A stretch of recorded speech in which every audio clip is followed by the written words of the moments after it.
Aujourd'hui, on va voir le pendule élastique vertical, c'est petit p, donc c'est la suite du cours des systèmes mécaniques oscillants. Donc on va bien sûr corriger cet exercice donc, qui traite le pendule élastique vertical. Donc la figure 50 représente un pendule élastique vertical, donc il est vertical, constitué d'un ressort de raideur K et d'un corps solide de masse M.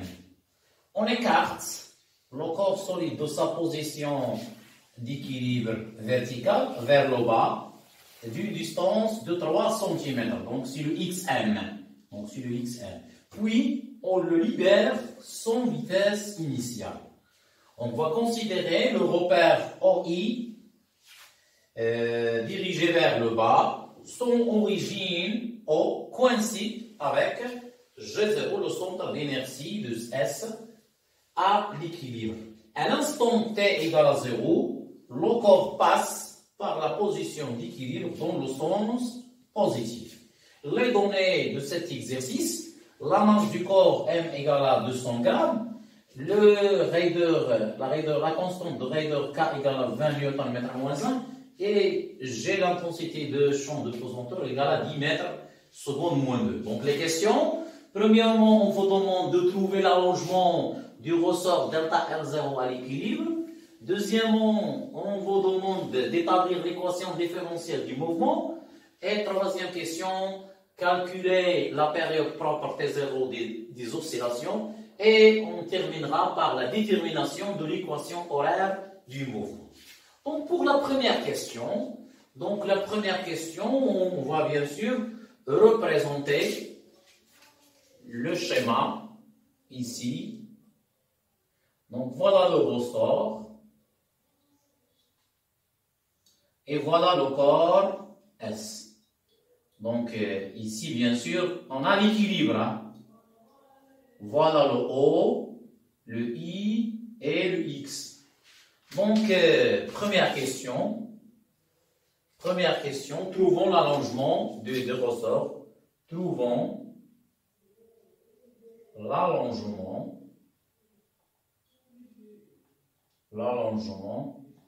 du ressort delta L0 contexte à l'équilibre. Donc, système étudié,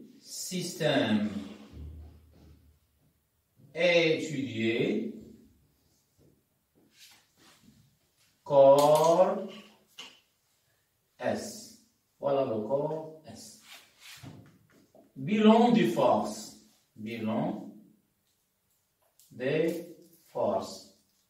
Donc, le corps S est soumis à de forces, donc P. Son poids. Donc, je vais représenter les deux forces. Donc, c'est P. Donc, il est toujours dirigé vers le bas. Et grand T. Donc, T. Tension du ressort. Ressort. Donc, la condition d'équilibre. La condition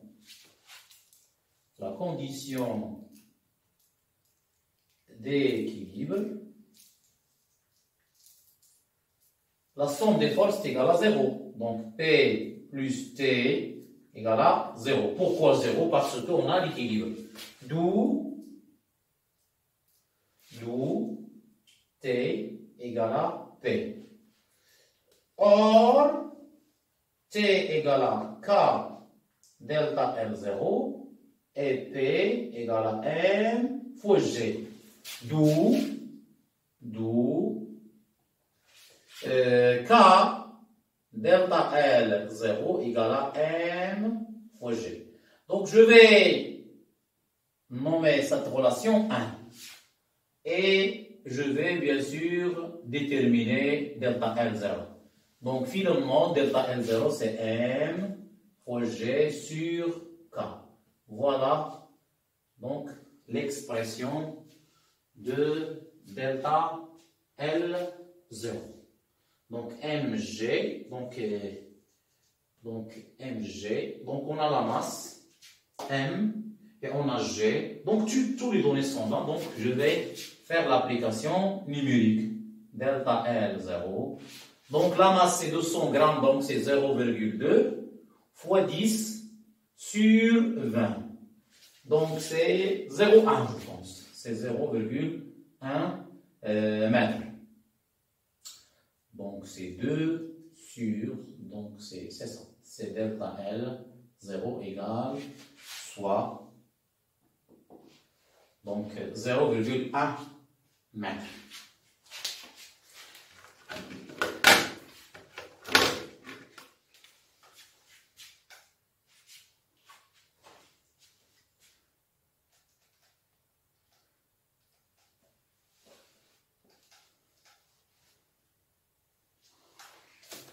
Maintenant, je passe à la deuxième question. Établissons l'équation différentielle. Établissons l'équation différentielle.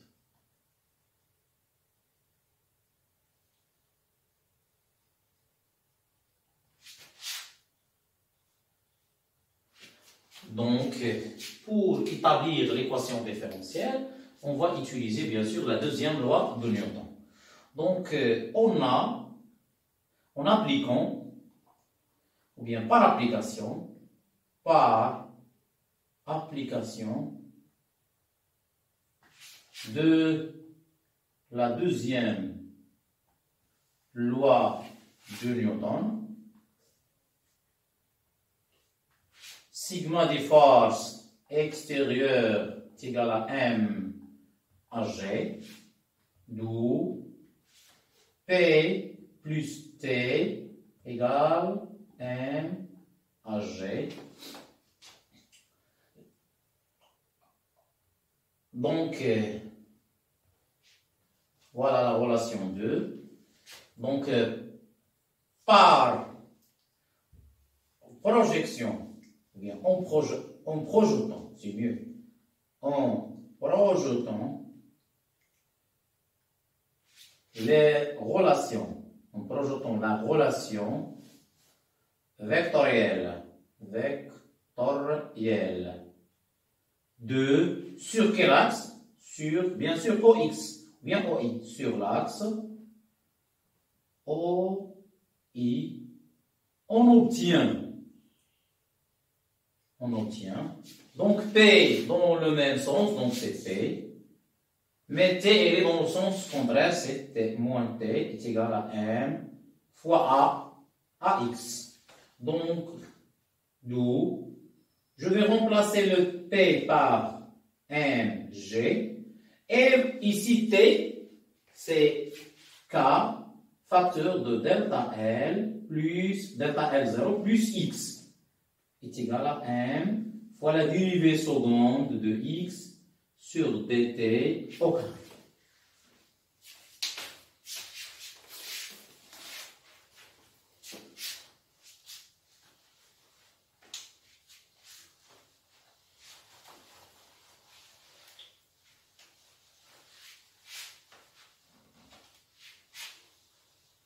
Donc je vais continuer ici. Donc je vais développer. Alors,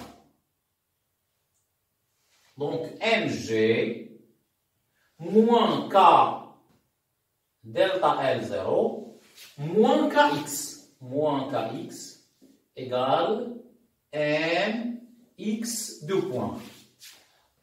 D'après la relation 1, bien sûr, mg moins k delta L égale à 0. Donc, moins k fois x égale à m, x deux points. Finalement, donc on va diviser le tout par m et on va trouver l'équation différentielle x deux points plus, on divise par m, k sur m fois x égale à 0. C'est l'équation différentiel des oscillations ou bien du mouvement. Donc, je passe rapidement à la troisième question. Donc, calculons la période. Calculons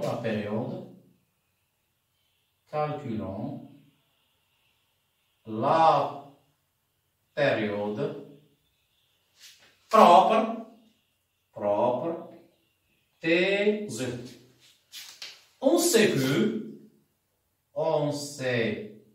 que T0 égale 2pi racine de n sur k.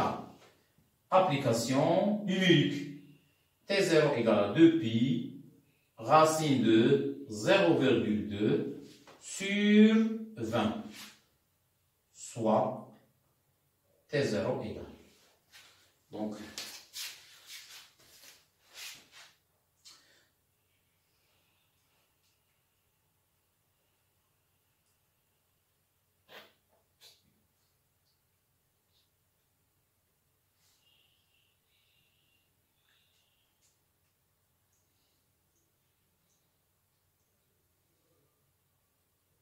Donc, c'est 0,628. 0,628, bien sûr, secondes. Donc, je passe à la quatrième question, c'est la dernière.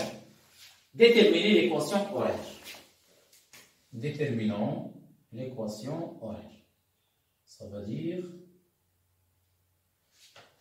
déterminons l'équation horaire. La relation x en fonction de t. Donc là, la résolution, bien la solution de cette équation s'épuise. Donc, on a x de t égale à xm cosinus de pi sur t0t plus phi. Donc, il suffit de déterminer les constantes. Donc, t0, on a calculé. xm, d'après les données, c'est 3 cm. Et on détermine phi.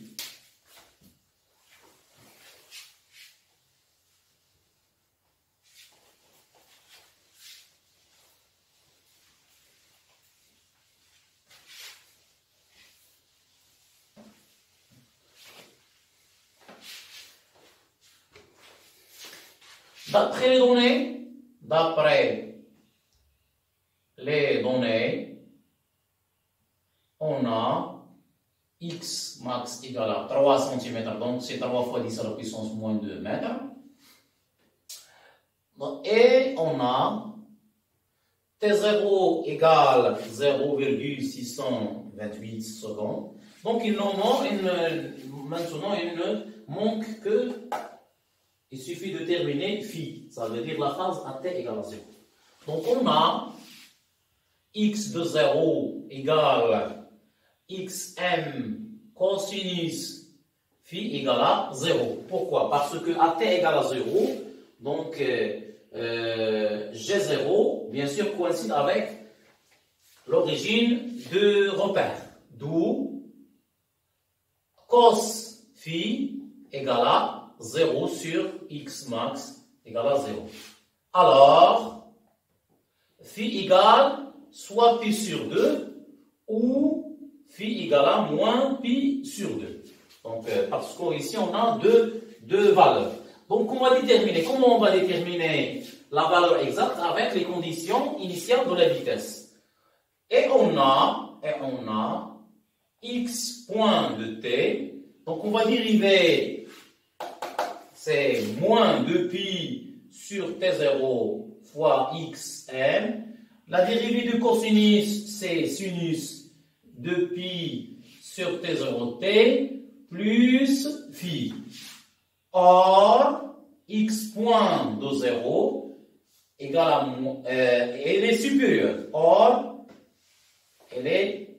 x point, elle est supérieure à 0. Pourquoi? Parce que le corps passe à t égale à 0 dans le sens positif. Donc, ce qui implique que moins de pi sur t0, x max, sinus phi, elle est supérieure à 0. Donc, On a ici moins 2pi sur t0 xm fois sinus phi supérieur à 0. Donc, par exemple, c'est la constante. Moins 2pi sur t0 xm, c'est constante. Donc, cette quantité, elle est négative. Donc, pour que le produit soit positif, donc, il suffit que sinus phi est inférieur à 0. Alors, sinus phi, elle est inférieure à 0, d'où, à quoi est égal à phi? Est-ce que pi sur 2 ou bien moins pi sur 2? C'est bien sûr moins pi sur 2. Donc, phi égale à moins pi sur 2. Finalement, donc, on va remplacer.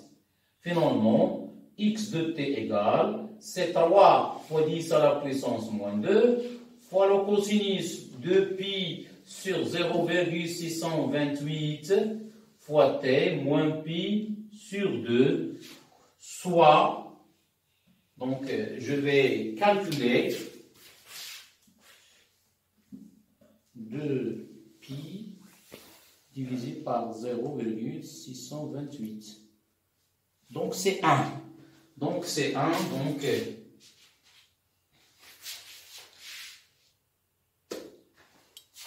soit x de t égale 3 fois 10 à la puissance moins 2 cos t moins pi sur 2.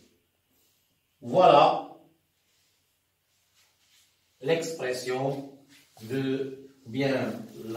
l'expression numérique de la fonction x égale à f de t. Donc, c'est la fin de cette vidéo. Merci et à la prochaine vidéo, Inch'Allah.